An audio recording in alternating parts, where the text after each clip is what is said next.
This is interesting. There's a rumour going around that Carrie Symonds pronounces her surname Simons. So we thought we'd ring the press office at Downing Street to find out. And they got back to us and said they don't know. They don't know? They have no idea.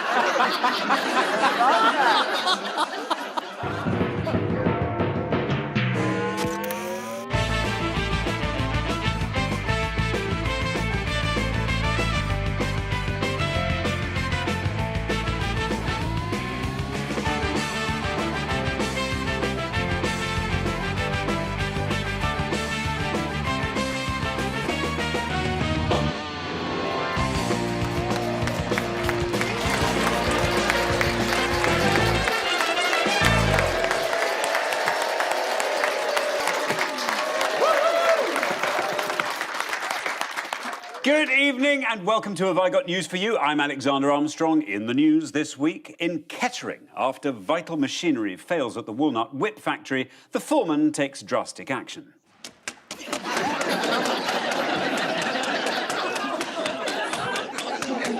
In Yorkshire, 2 pensioners celebrate surviving a year of lockdown with no medical mishaps.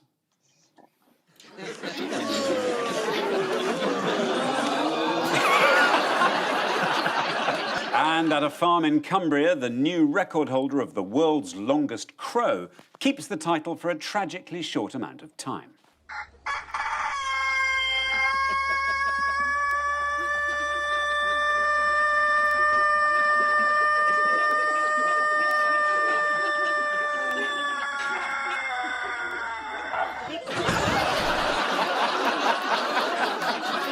On Ian's team tonight is a comedian who changed his name to Hugo Boss in protest at the aggressive legal action taken by their lawyers. But he soon changed it back after Hugo Boss threatened him with a really nasty suit. Please welcome Joe Lycett. Hey. And with Paul tonight is a TV presenter who in her long career has interviewed both Pete Doherty and Alex Salmond. But then again, so have the police. Please welcome Kirsty Wark.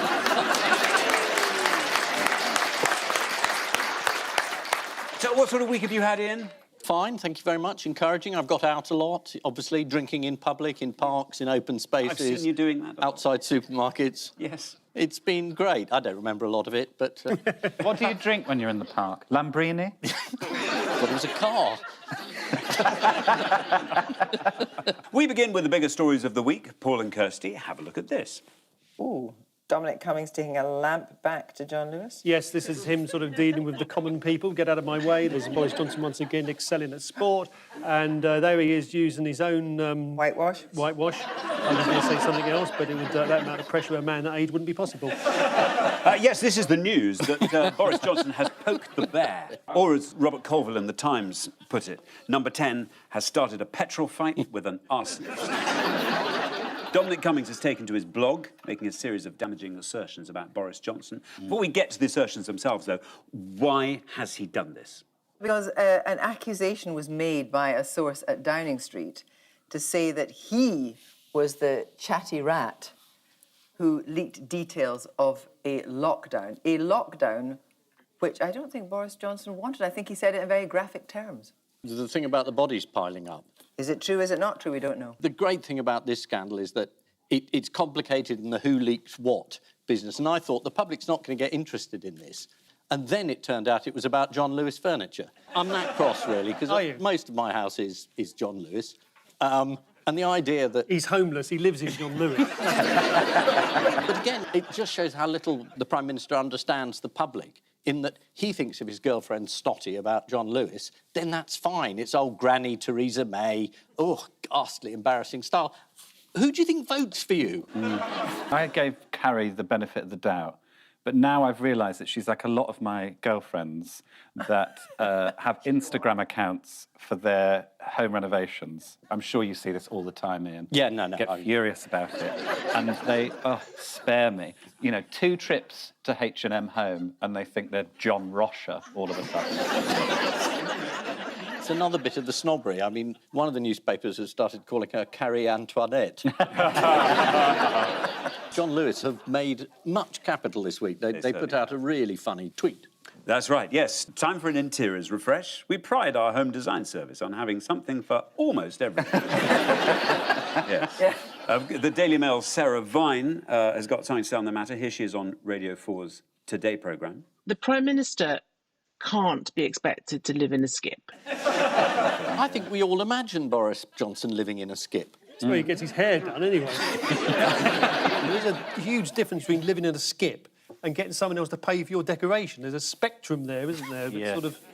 She's missed entirely. Yes. One of the allegations that Dominic Cummings makes in his blog is that the leaking last year of details about the second lockdown was not him. Who does he say it was? Michael Gove. Near. Near. A guy called Mauve. Is there anybody called Guy called Mauve? Can we look that up? Is there anybody called Guy called Mauve? The argument was whether it was this friend of Carrie's called Henry Newman or whether it was Cummings. And you've got, I mean, it's a very, very difficult thing to assess. You've got the Prime Minister saying one thing and Dominic Cummings saying exactly the opposite. I mean, which one do you think is lying? Answer both. So are we any the wiser about who actually paid for the refurbishments then? No. I did. I'm here to reveal Kirsty it isn't to me. because she doesn't want to be sacked, but I think everybody else is. It's Lord Brownlow, isn't it? Is So it? a Conservative Party donor paid the bill initially, this is the suggestion, and then Boris Johnson repaid the donor, in which case a loan should have been declared, but then it wasn't. I mean, Kevin Maguire in The Mirror suggested it was a bit like a shoplifter being caught outside the building saying, I'm going to pay, I was always going to pay. So what did Labour demand should be done? Death. That's quite harsh, even for Keir Starmer. Was it not death? It wasn't, no. They demanded a senior minister be put forward to clarify who had paid for the cost of the refurbishment. Yes, the same as death. Instead, they got Liz Truss. Yeah, death. There we are. Here she is. The Prime Minister has met the costs of the Downing Street refurbishment from his own pocket.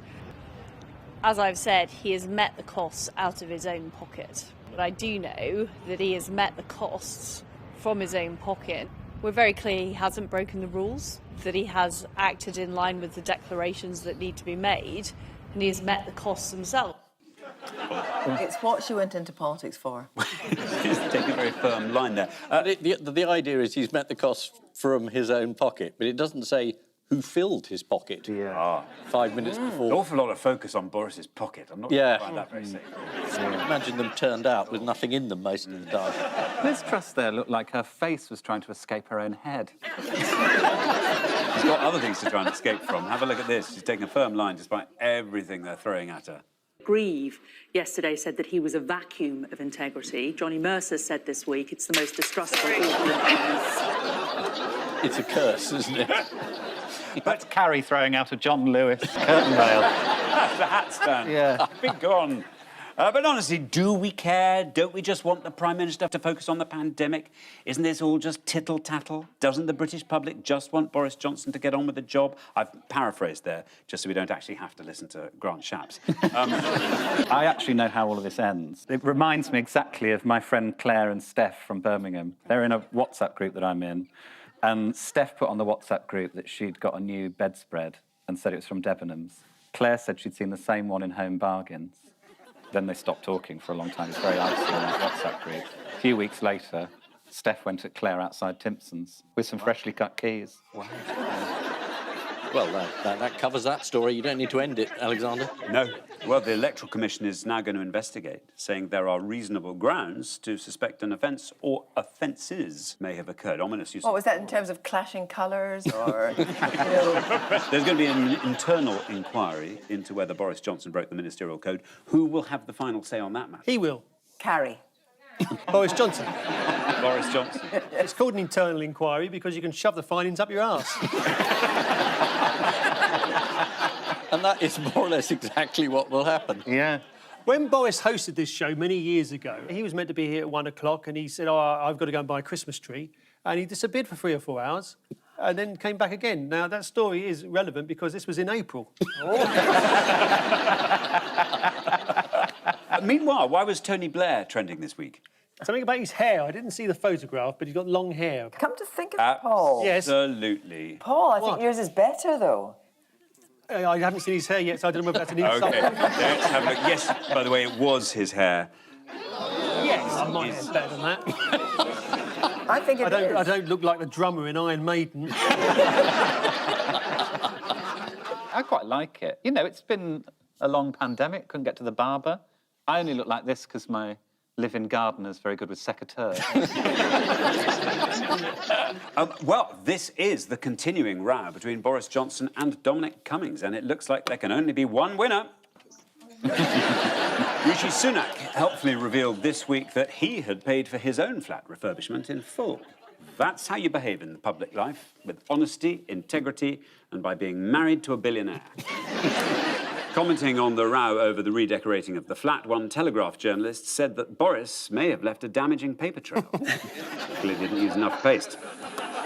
Boris has also recently acquired this painting.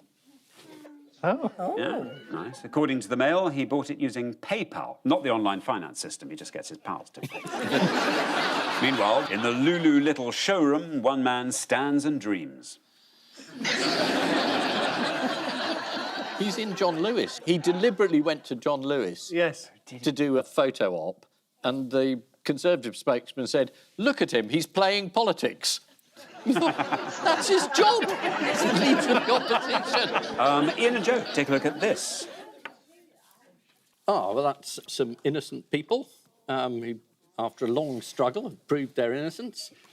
Postmasters. There's someone who's not innocent. That's the former chief executive, Paula Fennell. She's guilty. There she is, humping mailbags. That'll be her next profession.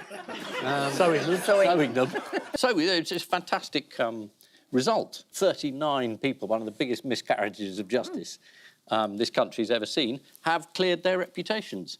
And they were locked up and their lives were ruined and their reputations were destroyed because the post office said, "You're stealing," at the end of the day from your machines. And they weren't. It was a classic. The computer had got it wrong. It was a faulty IT system. And for nearly 10 years, the post office continued to say, no, the computer says yes, you're guilty. You know, it was that feeble. And also people were told that they were the only people who had done this. Yeah. They weren't told that there was dozens or hundreds of other people. And you thought somebody in the post office might have said, how is it that a disproportionate amount of dishonest people come and work for the post office? Because the company, the post office chief execs, were the only ones that knew how many there were. And you say 39, but there are a lot more cases still to come. Yeah. Yes, no. I mean, it was 39 acquittals. Yeah. But the case action was about 500 odd. But you should take a boundary, because 500. Private Eye was the magazine for the last 10 years that's been pushing this story, haven't you? Been investigating it. We have banged on about it quite a lot. But, you know, Computer Weekly started it off, and there was a good BBC programme called Inside Out South, which you should take about. So, and some brilliant, obviously, postmasters themselves saying, I don't think I should have been locked up. And why did no one believe us for this amount of time? This is useless government IT. The same firm, Fujitsu, did the NHS IT system, which lost £12 billion and had to be scrapped because it was entirely useless. Did they do the Nando's app? Because that's terrible. Nightmare. Every time I go for lemon and herb, it gives me extra spicy. I'm too delicate for it. It doesn't arrest you afterwards, does it? It probably gets close. Yes, the Public Accounts Committee described their handling of the NHS patients' details as the worst contracting fiasco in the history of the public sector. That was before Test and Trace. Fujitsu, obviously, is the company. Horizon was the system. Yeah. When did Fujitsu become aware that the Horizon system they had developed was faulty? 10 years ago? According to Computer Weekly, a senior software developer who worked at Fujitsu alleged that the system should never have been launched and that bosses at Fujitsu knew this. Everybody in the building, by the time I got there in 2001, knew it was a bag of shit. It had gone through the test labs, God knows how many times, and the testers were raising bugs by the thousand. Paula Venables, there she is. She'd be quite good in Line of Duty, wouldn't she? Sorry. Looks like a crypt keeper. She is. She's the former chief executive of the post office. Paula's a very accomplished woman. She's not only an ordained Anglican vicar, she also became a non-executive director at the supermarket chain Morrison's and the furnishings retailer Dunelm, an advisor to the Cabinet Office and chair of Imperial College NHS Trust, as well as overseeing the most widespread miscarriage of justice in British legal history. So well done, Paula. Why is Paula Venables taking all the blame for the post office fiasco? It's her fault, I would say. She was chief executive. Tim Parker was chairman. Here he is, Tim Parker. Oh, my God. Oh. Was it low clouds that day? What the earth is going on there? Well, we can see where the money's gone, can't we? He looks as though he's borrowed the judge's wig. Yes, put it on his head.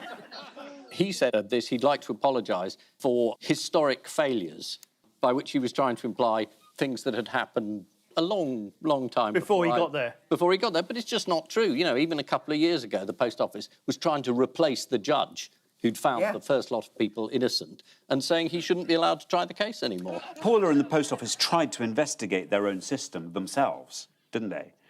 Because they hired a team of forensic accountants called Second Sight, who found that there were all sorts of problems with the Post Office's IT system. And so the Post Office then just got rid of them and destroyed their documents. So Second Sight then went to work with the accused postal worker. Yeah, it's like having someone in charge of ethics and you're the Prime Minister and you sack them when you don't get the right verdict. Yeah. Why did they do this? I mean, presumably these people aren't evil, but what they did is so sort of incompetent and so dreadful. I mean, why couldn't they, at the beginning of this, say, look, it's been a terrible mistake? Why couldn't they admit to that? It's partly due to, you know, you're picking up an enormous bonus, but also it's just the basic thing, I think, of just believing in technology. Yeah. I know that sounds very, very archaic and stupid, but if you've got people saying, no, it really wasn't us stealing, you could listen to them. That would be a good punishment, actually, for those execs, wouldn't it? A lifetime of the computer disagreeing with them. You know, they go into the hospital with a broken leg. Sorry, actually, the computer says it's not broken, In fact, it's better. It's a Or computer dating, setting them up with people who weren't very suitable. The rest of their life. Every night. All this began at the turn of the century. Around that time, the Royal Mail had decided it was going to be called something else. Do you remember that was? Bastards are us. No. Do you remember they decided they were going to be called Consignia?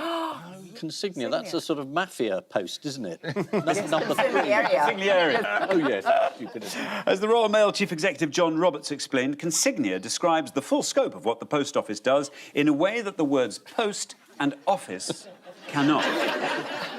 It cost £1 million for that idea, and it was ditched only 2 years after, amid general agreement that it was the most unpopular brand in UK marketing history. But let's give credit, as you did earlier, Ian, to Computer Weekly magazine, which led the investigation into the Post Office story. Did you see how they described the predictability of government-backed IT projects ending in failure? It goes something like this. Ambitious project, outsourcing, bloat, disaster, crash, spend, spend, spend. That's the weekend for me. So, yes, this is the sub-postmaster scandal and calls for former Post Office Chief Paula Venables to be stripped of her CBE. According to the Mail's brief biography of Paula Venables, until the Post Office catastrophe, her career, largely in retail, had been exemplary. Well, I'm guessing for many years, Harold Shipman was a top-notch GP. There was a solemn atmosphere in court as the judge read out the verdicts of the 39 sub-postmasters. Cashier number 1, not guilty. Cashier number 2, not guilty. The boss of the company behind the Horizon computer system says it's the UK government's number 2 IT supplier. So number 2, that's the polite way of putting it.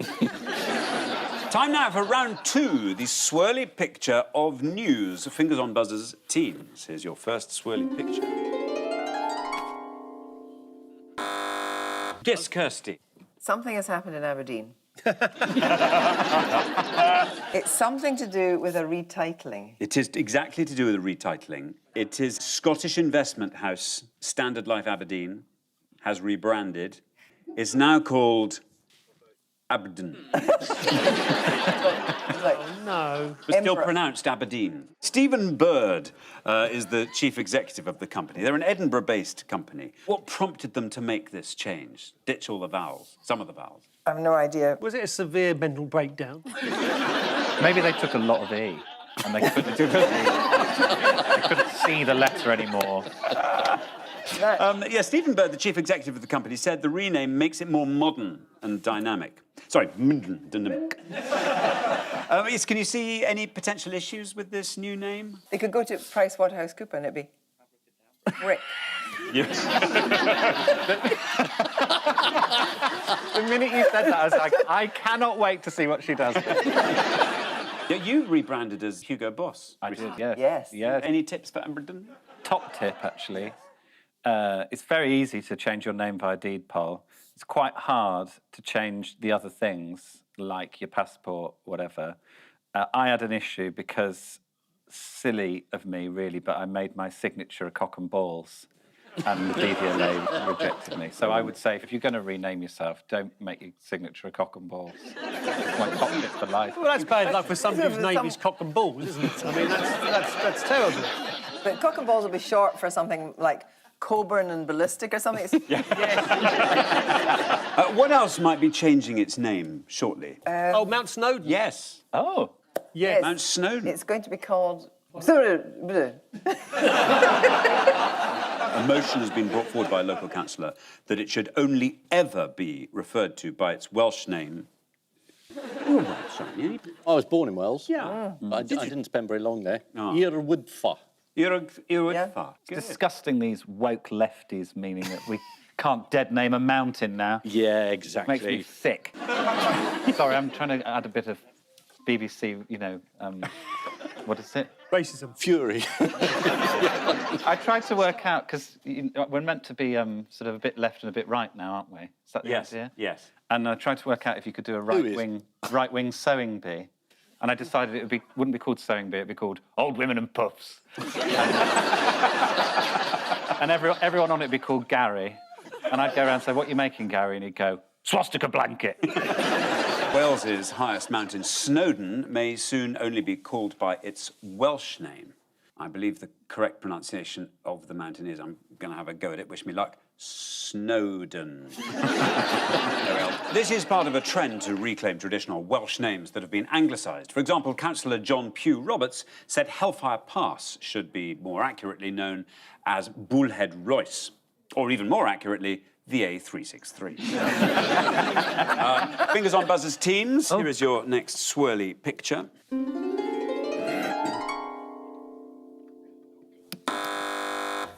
Judging by the way the seats are facing, that's a driverless car. Absolutely. Yes. They're going to be allowing driverless cars, or some aspect of a car which is driverless, to be on the road. This is the news, that driverless cars will be on Britain's roads by the end of this year. But why? Well, presumably the only conditions you'd ever want to be in a driverless car would be if you're drunk. I mean, you could sort of, you go to a country pub, you get drunk, you put your postal code into the car, but you're drunk, and so you end up putting the postal code in for Aberdeen. You end up there. And you look at that and say, I don't even know where I am. I'm so pissed I can't even read that. Well, you end up at your old house. We've had pissed people turning up at our door who used to live... I mean, Who used to live there? What do you mean? The house. But that happens quite a lot, apparently. Because they get the postcode wrong. Well, people just turn up. They're at the door at about 3 in the morning. Theresa May at number 10. Yeah, exactly. How did Ford in America try and get pedestrians used to the idea of driverless cars? Did you see this?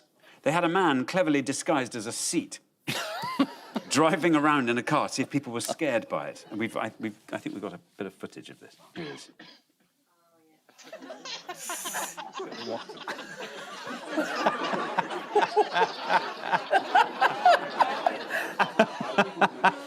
Can we just look at that bloke again? Yeah. Isn't that Count Binface? Oh, it is.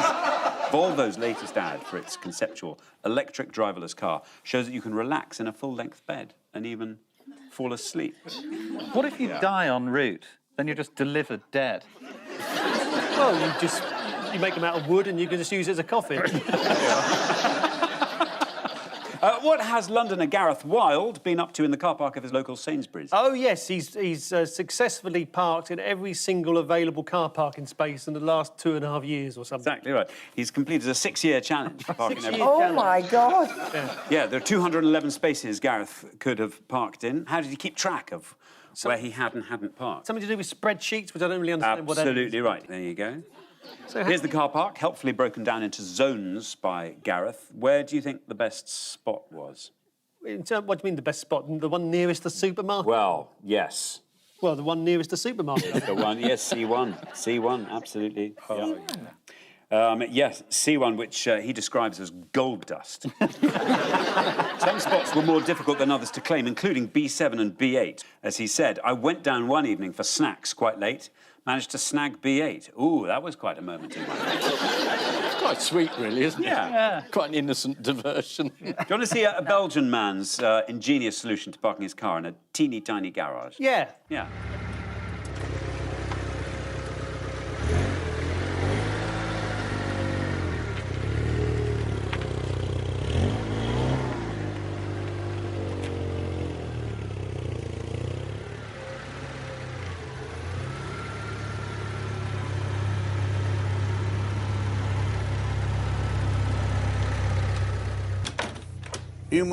Nu moet nog deze deur open doen.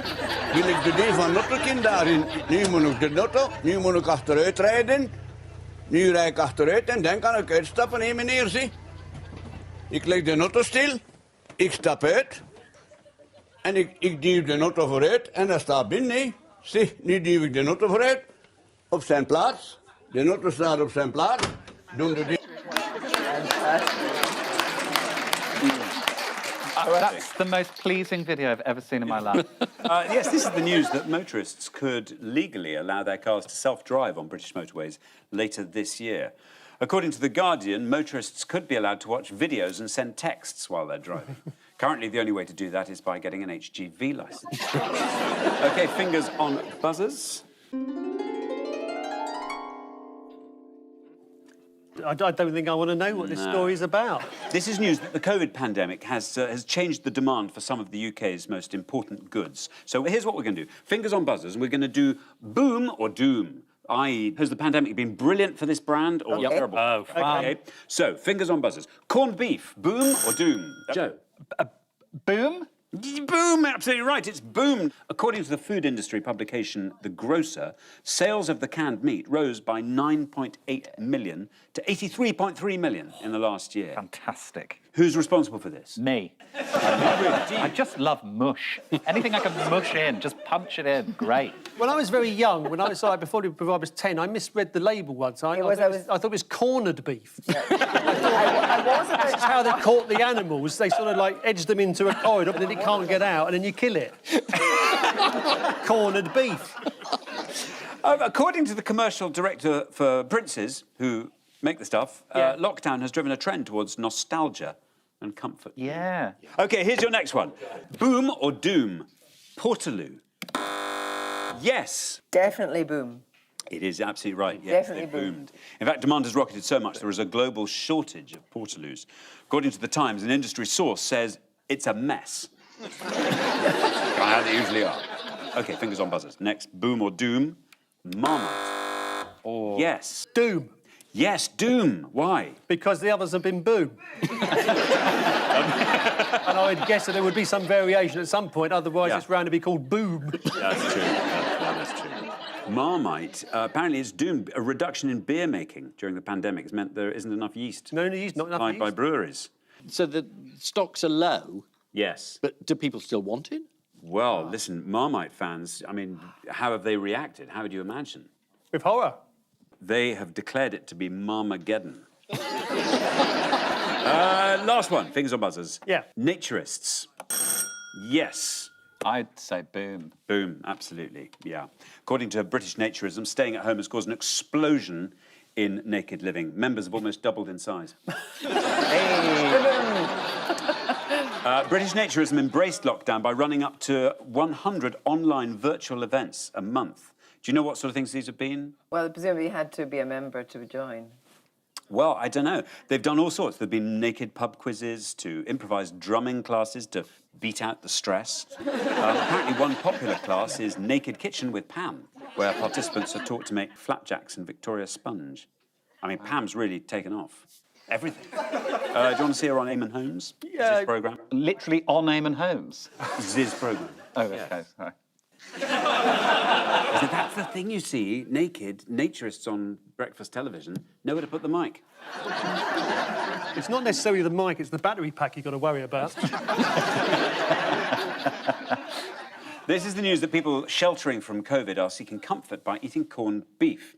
Corned beef sales have risen particularly amongst millennials in London, and Let's face it, turning that key is the closest they'll get to being on the property level. Lockdown has also seen a rise in websites for naked participants, including Naked Kitchen with Pam, where viewers are promised a tantalising glimpse of Pam's flapjacks. The spokesperson for British naturism is called Andrew Welsh.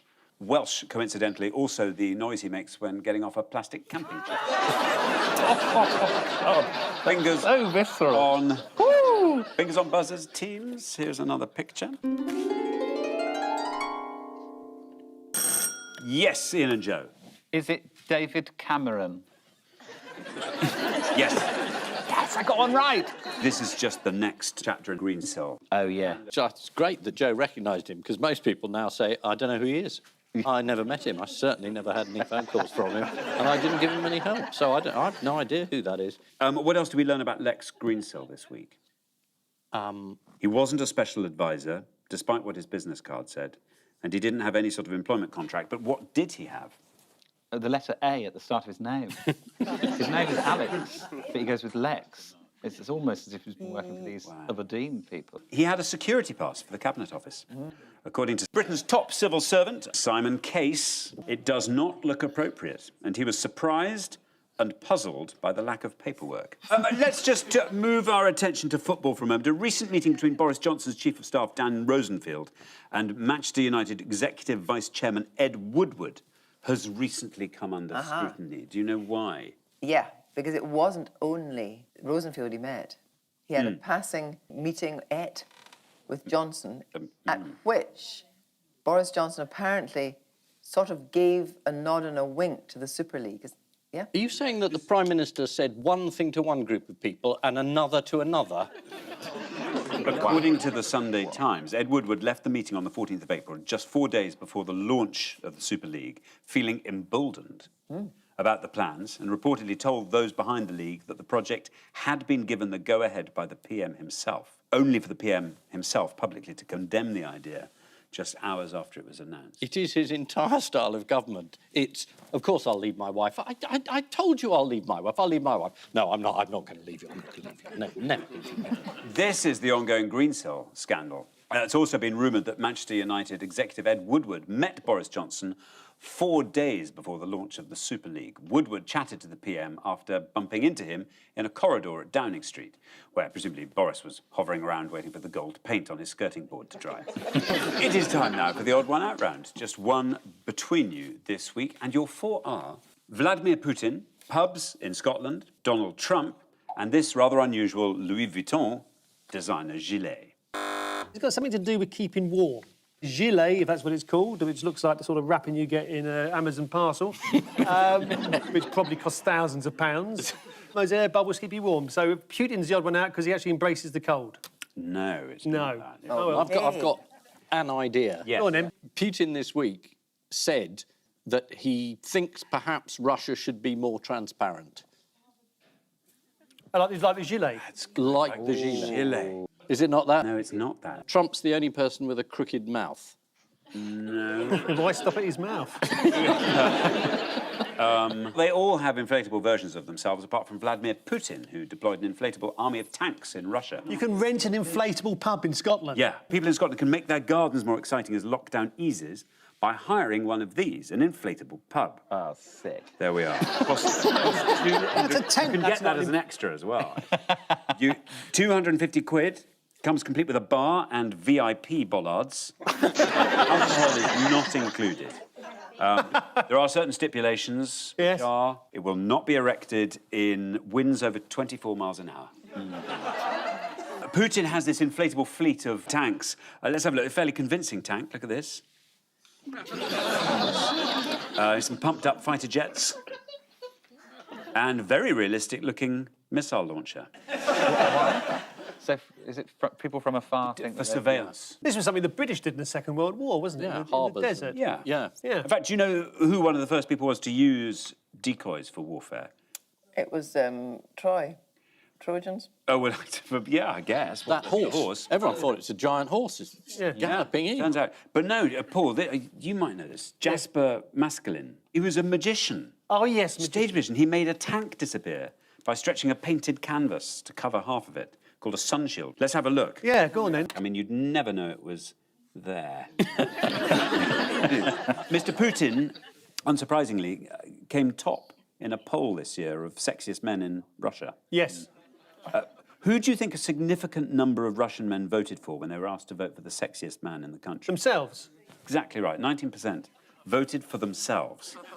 The famous Donald Trump blimp, here it is.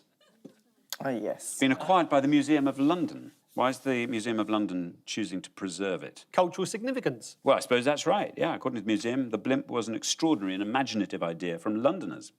Even though Trump's out of office, his former staff are still keeping the show on the road. What did his former advisor Larry Kudlow say this week that Biden's climate policies would lead to?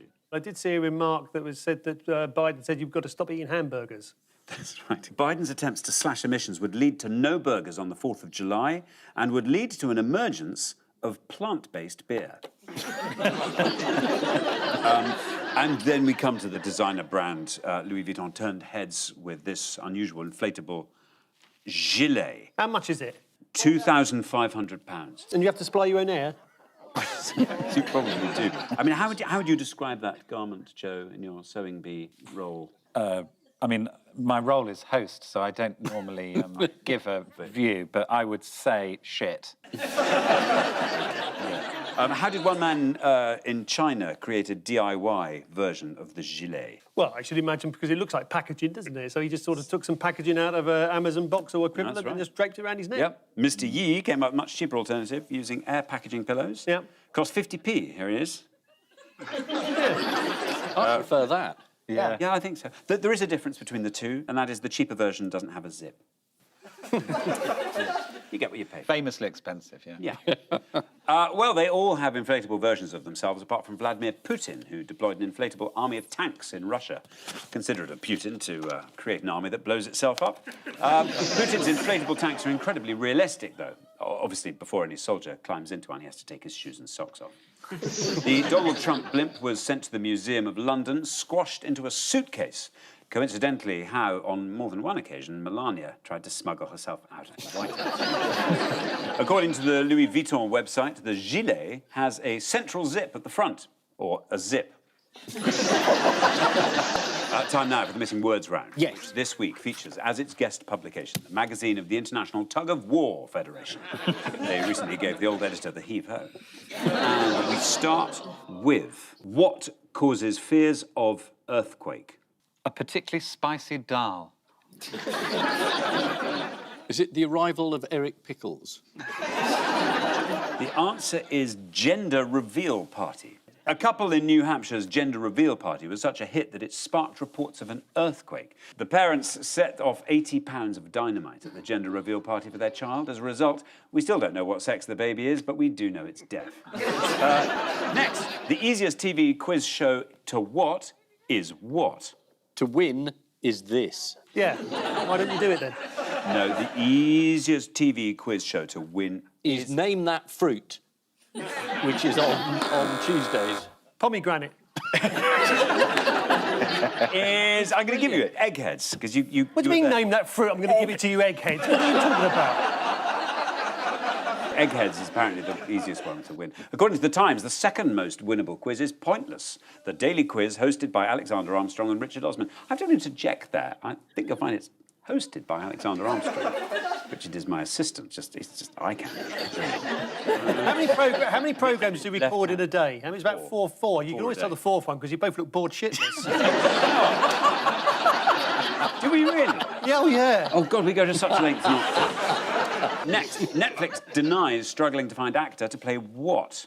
Anything on Netflix before scrolling through 17 hours of menus. I do know this. See? It's Prince Andrew. It is. It's Prince Andrew. Oh. Yes, They've very got good. to find an actor who doesn't sweat. Very good. OK, next. Introduction of what will bring a totally new dimension to the Tug of War programme? Bees.